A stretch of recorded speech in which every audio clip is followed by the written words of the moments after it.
హరీష్ వర్గానికి కూడా ఒక సమాధానం అనుకోవాలి సార్.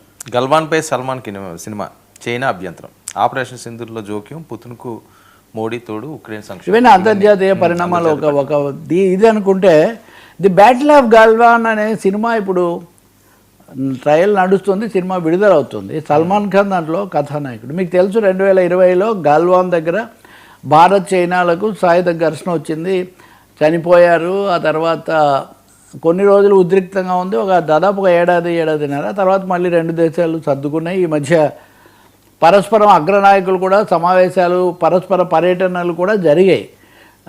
మరీ ముఖ్యంగా ఆపరేషన్ సింధూర్ అప్పుడు కూడా చైనా అది ఒక వైఖరి తీసుకుంది. ఇప్పుడు గల్వాన్ సినిమా మీద చైనా మీడియా చాలా తీవ్ర స్థాయిలో విమర్శలు చేస్తూ మీరు చరిత్రను వక్రీకరించి ఇదంతా కూడా రాశారు.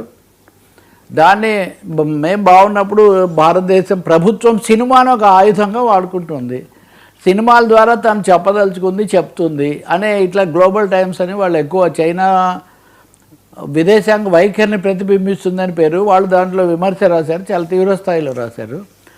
రాయడం ద్వారా అంటే మేము ఒప్పుకోవట్లేదు, సరిహద్దు సమస్య అపరిష్కృతంగానే ఉంది, మనం పరిష్కరించుకోవాలని. అయితే భారతదేశం దీన్ని తోసిపుచ్చింది. భారత విదేశాంగ శాఖ ప్రతినిధులు మాట్లాడినప్పుడు ఆర్టిస్టులకు లేకపోతే కళాకారులకు స్వేచ్ఛ ఉంటుంది, దర్శకులు వాళ్ళ కథలు వాళ్ళు తీసుకుంటారు భారతదేశంలో, కాబట్టి వాళ్ళు సినిమా తీసిన దానికి భారతదేశానికి ఏమీ సంబంధం, ప్రభుత్వానికి సంబంధం లేదన్నట్టుగా అన్నారు. కానీ సినిమాల్లో మనం ఆ మతాన్ని చేశారు లేకపోతే ఈ కులాన్ని చేశారు ఇట్లాంటి వివాదాలు చాలా చూస్తూ వచ్చాం కదా. ఇప్పుడు ఒక విధంగా విదేశాంగ విధానం మీద కూడా ఇవి కొంచెం ప్రభావం చూపించే స్థాయికి ఇది వచ్చినట్టుగా అంతర్జాతీయ స్థాయి వివాదంగా మారుతున్నట్టు కనిపిస్తుంది. గతంలో కూడా ఒక 2 వచ్చాయి, మళ్ళీ చైనా ఎలా స్పందిస్తుంది. వాళ్ళైతే సినిమా విడుదల చేయబోతున్నారు. పాకిస్తాన్కు సంబంధించి చాలా సినిమాలు తీశారు, కానీ భారత పాకిస్తాన్లు బహిరంగంగానే శత్రు దేశాలాగా ఎప్పుడు పరస్పరం ఘర్షణ పడుతుంటాయి కాబట్టి ఆ సమస్య అంత రాలేదు.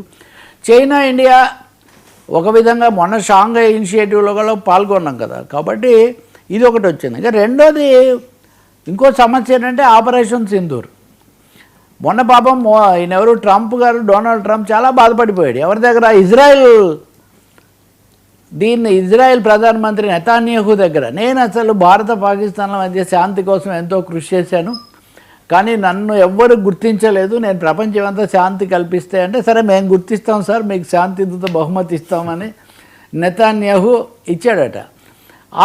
ఆ సమయంలోనే చైనా విదేశాంగ ప్రతినిధిని కూడా అంతర్జాతీయ పరిస్థితి ఇవన్నీ మాట్లాడుతూ చైనా శాంతి కోసం కృషి చేసింది, అనేక చోట్ల పరస్పరం ఘర్షణ పడే దేశాలు వీటిని మేము సర్దుబాటు చేయడానికి ప్రయత్నించాము, భారత పాకిస్తాన్లకు ఇది వచ్చినప్పుడు కూడా మేము ప్రశాంతత కోసం మా మధ్యలో మా పాత్ర మేము నిర్వహించాము అన్నారు. అనగానే భారత ప్రభుత్వం చైనాకేం పాత్ర లేదు అంటే ట్రంప్ లాగా నేను చెప్తే ఆపేశారు అని చైనా చెప్పడం లేదు, కానీ మేము పాత్ర వహించాము అంటే బహుశా వాళ్ళు పాకిస్తాన్కి చెప్పుంటారు, మీరు దారికి వస్తే మంచిది లేదా అనవసరంగా దెబ్బతిరిపోతారు.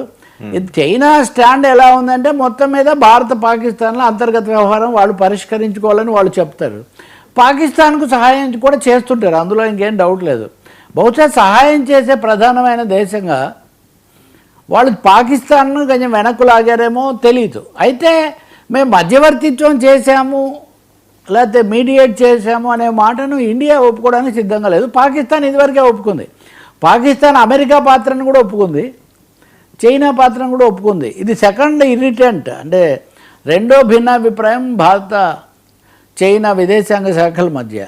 మూడోది ఇటువంటిదే భారతదేశం మీద పుతిన్ ఇంటి మీద డ్రోన్ దాడి గురించి మనం నిన్న చెప్పుకున్నాం, భారీ ఎత్తున చేశారు. దాని మీద అనేక దేశాలు తమ దీన్ని ఆందోళన వెలిబుచ్చాయి. నరేంద్ర మోదీ కూడా భారత ప్రధానమంత్రి తక్షణం ఆందోళన వెలిబుచ్చి ఇలా ఎందుకు జరిగింది, జరగకూడదు అని దాన్ని ఖండిస్తూ వాళ్ళకు సంఘీభావం ప్రకటించారు. నిజంగా ఎవరైనా ప్రధాని లేదా ఒక దేశ అధ్యక్షుడు, అందులో భారతదేశానికి మొన్నే పుతిన్ వెళ్ళొచ్చారు, చాలా దీర్ఘకాలిక ఒప్పందం కూడా కుదిరింది. అటువంటిప్పుడు వాళ్ళ ఇంటి మీద డ్రోన్ అటాక్ జరిగినప్పుడు ఇది టెర్రరిస్ట్ యాక్ట్ అని కూడా రష్యా అభివర్ణించింది. దానికోసం ఒక కమిటీ కూడా వాళ్ళు ప్రత్యేకంగా ఏర్పాటు చేశారు.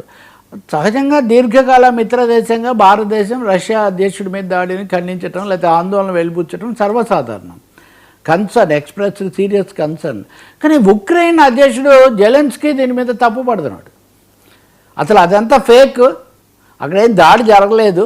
ఈ ఫేక్ దాడికి మోదీ గారు ఆందోళన వెలిబుచ్చడం మాకు చాలా నిరుత్సాహం కలిగించింది. అంటే ఒక విధంగా ఆయన తప్పు పడుతున్నారు. మీరు పుతిన్తో ఉండకుంటే భారతదేశం జెలెన్స్కీతో ఉండే అవకాశం ఉంది. నిజానికి భారతదేశం రష్యా ఉక్రెయిన్ రెండు సఖ్యతగా ఉండాలి, త్వరగా శాంతి నెలకొనాలని కోరుతున్నాయి. కానీ ట్రంప్ లాగా లేకపోతే యూరోపియన్ కంట్రీస్ లాగా ఎప్పుడు చేయలేదు.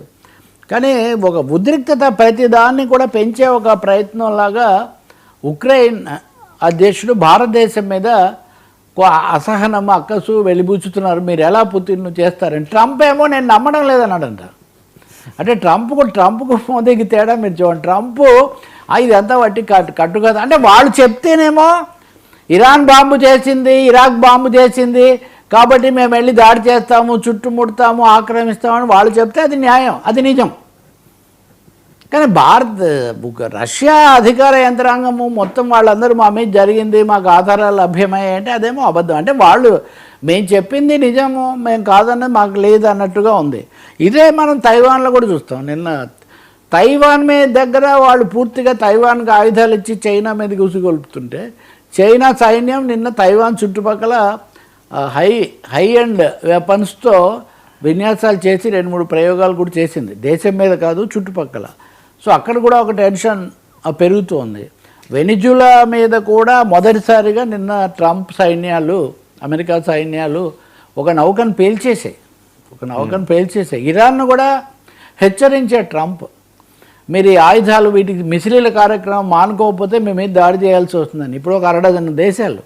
సో వీటన్నిటి మధ్యలో భారతదేశం తన శాంతి సాంప్రదాయాలకు తగినట్టుగా పుతిన్కి మద్దతుగా కొంచెం ఆందోళన వెలిబుచ్చితే దాని మీద ఉక్రోషం. బహుశా ట్రంప్ కూడా అదే లైన్, ఇంకంతే కదా. ట్రంప్ కూడా ఇది నిజం కాదంటున్నాడు. అంటే చాలా కీలకమైన పరిణామాలు ఇవి. సార్, మమతా వర్సెస్ అమిత్ షా రగులుతున్న బెంగాల్.